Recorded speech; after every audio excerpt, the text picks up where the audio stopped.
So in today's video, we're going to talk about the potential benefits and side effects of astaxanthin supplements based on scientific research. I'm also going to talk to you about why I decided to add astaxanthin to my supplement stack. And then we're going to talk about some recommendations on how much to take if you decide to take it too. So I decided to start taking astaxanthin because of its potential to boost the immune system. Also because I got a lot of skin damage, a lot of sun damage from being outdoors day after day, hour after hour, and being sunburned so many times over the years. I was thinking that maybe it could help slow that damage and further skin aging, and maybe it could help repair some of that damage. And I think it is making a difference, but time will only tell. So let's take a closer look at the potential benefits of astaxanthin. Astaxanthin is a carotenoid antioxidant, specifically a ketocarotenoid, sourced primarily from red algae in the ocean called Haematococcus pluvialis. I said it, Haematococcus pluvialis. Say that 5 times fast. It's what gives wild salmon and even flamingos their pinkish red color. But more importantly, it has one of the highest antioxidant capacities of any known compound. Its ORAC score, a measure of antioxidant potency, is over 2 million. That's thousands of times more powerful than vitamin C or E in neutralizing oxidative damage, especially in lipid membranes where standard antioxidants often fall short. In general, supplementing with astaxanthin has been shown in studies to be beneficial in 3 key areas: skin aging and UV protection, inflammation and oxidative stress, and cardiometabolic health. We're going to take a look at each one. Multiple randomized controlled trials have demonstrated that oral astaxanthin improves skin elasticity, hydration, and smoothness, particularly in individuals with sun damage, like me.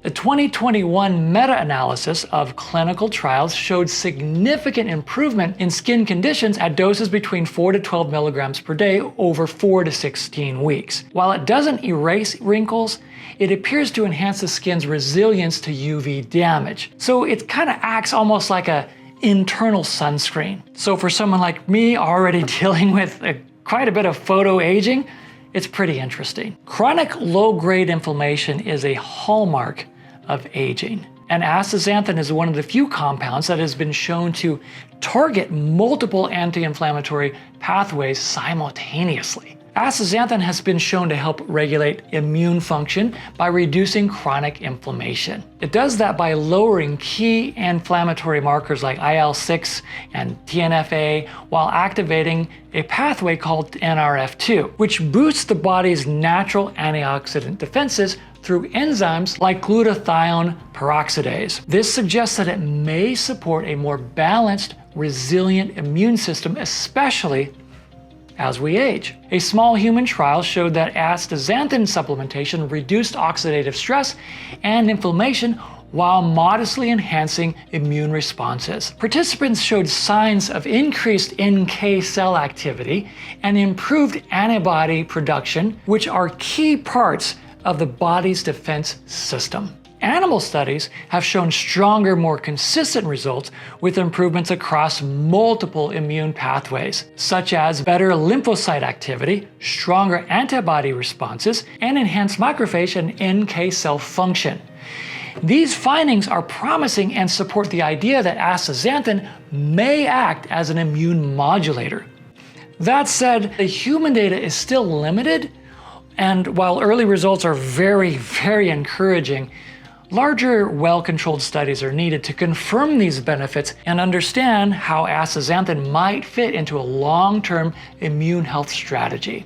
In addition, scientific evidence also suggests that astaxanthin may help with exercise performance and post-exercise recovery, but more research is needed to clarify that and give us a better conclusion. I've been working on my grip strength recently, and I got this thing. It's called a digital hand dynamometer. Got it on Amazon. It's a tool for measuring your grip strength. You turn it on, press the start button, then you squeeze it really hard for like 3 seconds, and then it tells you your grip strength. It's really cool. Hey, if you like today's video, please remember to subscribe. I'll put a link for this down below. Thank you. Astaxanthin also impacts blood lipids and vascular health. It's been shown to modestly lower LDL cholesterol, raise HDL, and in some studies reduce systolic and diastolic blood pressure. While these effects are more pronounced in metabolically unhealthy people, even healthy users may benefit from long-term vascular protection. So as we talk about these potential benefits, you can start to see why there's so much excitement about astaxanthin, especially in the longevity community. So what about side effects?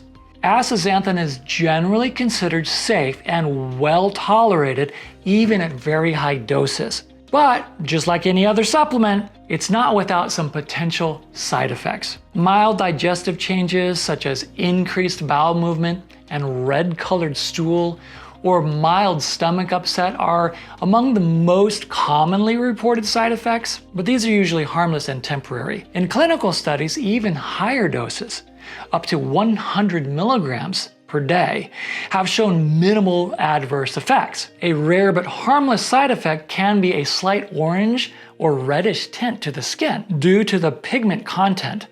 Remember the salmon and flamingos? A less understood area is how astaxanthin might affect hormone balance. Some studies suggest that it might inhibit the enzyme 5-alpha reductase, which plays a role in converting testosterone to DHT. Medications that block this enzyme can sometimes have unwanted effects, like low libido or erectile dysfunction. However, one small study combining astaxanthin with saw palmetto actually showed an increase in testosterone and improved libido. So far, human data is limited for this specifically, and more research is needed before any real conclusions can be made. As mentioned earlier, astaxanthin may also enhance immune function, and that's helpful for general wellness. But if you have an autoimmune condition or take immunosuppressants, it could potentially interfere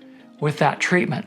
So you definitely want to discuss that with your doctor. Here are a few other groups who should take extra care and consult a doctor before using astaxanthin. People with low blood pressure, osteoporosis, or low calcium levels. Anyone with hormone-related conditions. Those taking blood thinners, blood pressure medications, or hormonal therapies. Women who are pregnant or trying to conceive, or breastfeeding. And of course, those with known allergies to carotenoids or to the algae Haematococcus pluvialis. Because astaxanthin is metabolized by the cytochrome P450 enzyme system, it may also interact with medications for diabetes, cholesterol, or immune regulation.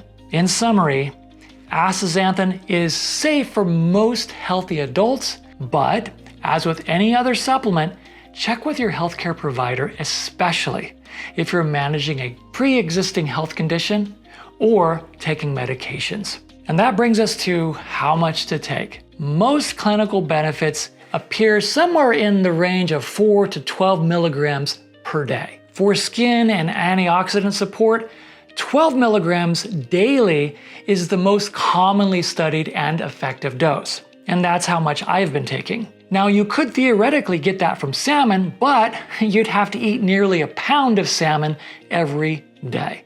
So for most people, taking a supplement is much more practical. So if you're over 40 and you care about healthy aging, especially if you have skin damage, high inflammation, or metabolic risk factors, astaxanthin may be worth considering.